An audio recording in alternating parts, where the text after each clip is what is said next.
So in the beginning of the film, we see a thief going inside a building with a rope. This building is of jewelers where the world's most expensive crown has been made. Dybalik, that thief, had to steal that crown. He looks inside the building through the window. There was only one security guard there. Everyone else was wasting time, and so his work was easy. As soon as he enters the building, he first kills the security guard. Without wasting time, Dybalik opens the door of the safe. As soon as the door opens, the security alarm goes off. This alerts the rest of the guards. They quickly go to the safe and try to open the safe's door and check inside. But the safe's door is not opening because Dybalik has sealed it from the inside. They decide to use a bomb to break through the door. And until they succeed in opening the safe, Dybalik had already done his work. He had already flown on his paraglider and escaped from here. He lands his paraglider on a car in a little while. The car was being driven by his partner Eva, and they both escape from here with that precious crown. The scene cuts, and the next day we see that the jeweler whose crown was stolen by Dybalik had a launch party for his jewelry, where 5 supermodels wear their company's most expensive jewelry and perform a dance. This jewelry was so beautiful that everyone was eager to buy it. In this party, the security was also kept very tight because Dybalik had already stolen a precious crown. They were afraid that something like this would happen here too. As soon as these supermodels finish their dance performance, the night suddenly passes here. As soon as the lights go out, due to security issues, a police officer takes all these supermodels to a safe room. As soon as they enter this room, the security guard closes the room's shutter. And we are shown that this was not a room in reality, but it was a container that picked up these models and took them from here. And the officer who did this job was not a police officer. It was Dybalik who had put a police officer's mask on his face. And once again, he succeeded in stealing a lot of jewelry. After this, we see that Dybalik takes off the jewelry he wore from all the girls and leaves them on the deserted road. After which these models go to a hotel. As soon as they go there, one of them calls an officer named Jinku. She reports to him that his work has been done according to the plan. That is, there is a great twist in the story that whatever work has been done, the police had made this plan to catch Dybalik. All these girls were actually agents. And the jewelry that was given to Dybalik so easily, there was a tracker on that jewelry. And now using the same tracker, Jinku, that is, the police officer who has been after Dybalik for many years, he very easily wants to find out about Dybalik's hideout and catch him. Unknowingly, Dybalik reaches a hill from all these plans.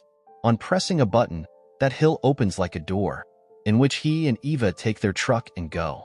As soon as they come in, they take out their stolen goods and start celebrating their victory. With the jewelry they had at that time, these people could live their future lives very comfortably. That's why Eva tells Dybalik, "Why don't we take a long break now?" But Dybalik refuses to do it, and Eva starts discussing her next plan of theft. On the other hand, we see that the police had also reached the secret hideout of Dybalik while tracking the GPS. But here, seeing the hill, these people get very confused. Jinku, that is, the police officer, now decides to blow this hill with a bomb. And as soon as these people blast here, they see a tunnel inside, on the other side of which was Dybalik. Dybalik and Eva had also seen the police coming in through the CCTV camera. That's why they leave all their stolen goods here and start trying to get out of the secret passage. And when the police reach here, they don't find them both here. But Jinku had seen the secret passage here, from which Eva and Dybalik came out. He also follows them from the same path and even sees them. Before the police reached them, these people were running fast. But then Eva's foot gets stuck in a cliff. Dybalik tries to get her foot out, but the police were getting closer to them. And then Dybalik, cheating his own partner Eva, leaves her here for the police and runs away alone, which makes Eva sad. The police had also seen how Dybalik cheated Eva. Now before the police catch Eva, Eva also jumps into a nearby river and saves her life from the police. Gideon, Dybalik, and Eva both escaped from the police. Because of this, Jinku is very sad because he came so close to Dybalik after a lot of hard work, and yet he got out of his hands. Anyway, now they get Dybalik stolen, expensive things, millions of jewelry, millions of paintings, cars, I don't know what. The police had now got hold of all these things. At this point, Jinku got a map of a building built in a city. He thought that Dybalik must have a secret hideout. So he goes to that building and starts looking for it. First of all, he didn't find anything here. But then by mistake, an officer's hand touches a lever. As soon as the lever was pressed, a secret passage to the basement opened. Jinku and her team carefully checked that place. This place was like a lab, and here Dybalik used to make fake masks for himself, which he must have used during the theft. Before the police do anything here, Jinku forbids everyone from touching anything here, because he knows that Dybalik will definitely come here before the next theft. At the end of the scene, we see Jinku's fiancée. She is the mayor of this city. She loves Jinku a lot and wants to marry him. But Jinku says that we can't get married yet. Until I catch Dybalik, I won't get married. Hearing this, the queen became quiet. She says to Jinku, "Okay, I have a party in a few days. I will wear a lot of jewelry. I want you to stay with me at the party that day, so that no one can steal that necklace."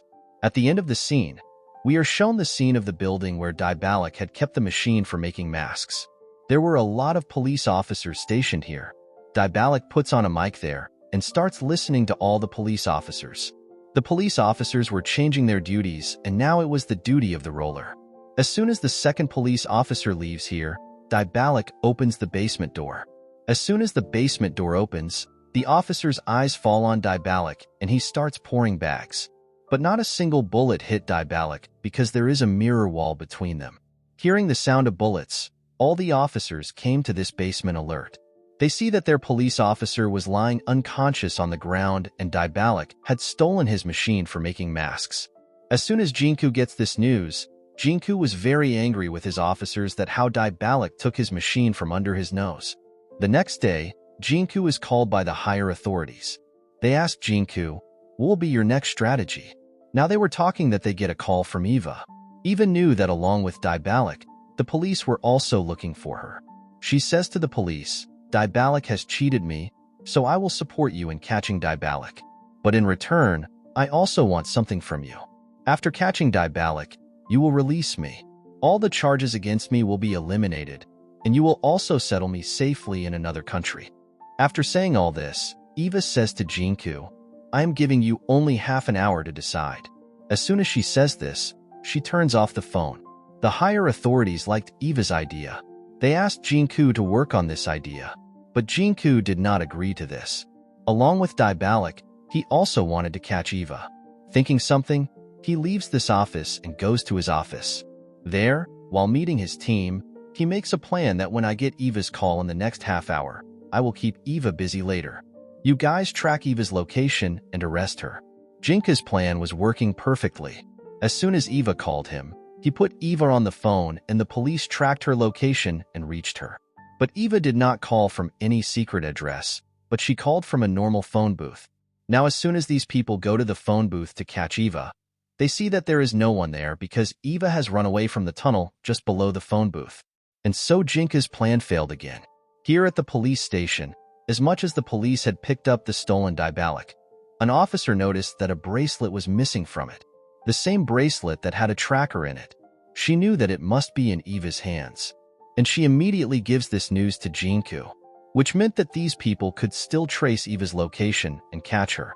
Their suspicion was absolutely correct. Eva was wearing that bracelet with the help of which they reach her while tracking the location. As soon as Agent Roller reached him, he had put a gun on him. Before he could shoot Eva, attacking him, snatched his gun and ran away in his car. By the time Jinku reached the location, Eva had already left. He found Roller lying on the ground. Roller was very happy that he got the stolen Dybalik bracelet back, but he didn't know that this bracelet was taking him to Eva again and again. This stupidity becomes a threat to his job, and he is forbidden to go to the field. Here we see that Jinku's plan failed, and because he didn't listen to the authorities are very angry with him. They give him the last warning that if he doesn't work with Eva, he will be fired. Jinku didn't have any other option, so he decided to meet Eva. He now sends a secret message through Eva's newspaper. After reading it, Eva calls him, and in the evening they make a plan to meet. Eva tells Jinku here that Dybalik wants to get his stolen goods back at any cost. So we have to spread the news in the underworld that the police are going to a safe place with all the stolen goods of Dybalik. Dybalik will definitely come to take it, and then we will catch Dybalik. Eva's plan explains that after spreading this news in the underworld, they will take out a van with a lot of scooters. But we will not keep real gold in this van. This van will only be to distract Dybalik. He will feel that there is gold in it, so he will definitely come to steal it. We will pass this van through a tunnel, and as soon as Dybalik reaches the tunnel, we will surround him from all sides. On the other hand, we will send the real gold to another place in a junk van. Jinku really liked this idea, and they start working on this idea. He now spreads the news in the underworld with the help of his undercover agent that all the stolen goods of the police are going to be shifted to another place.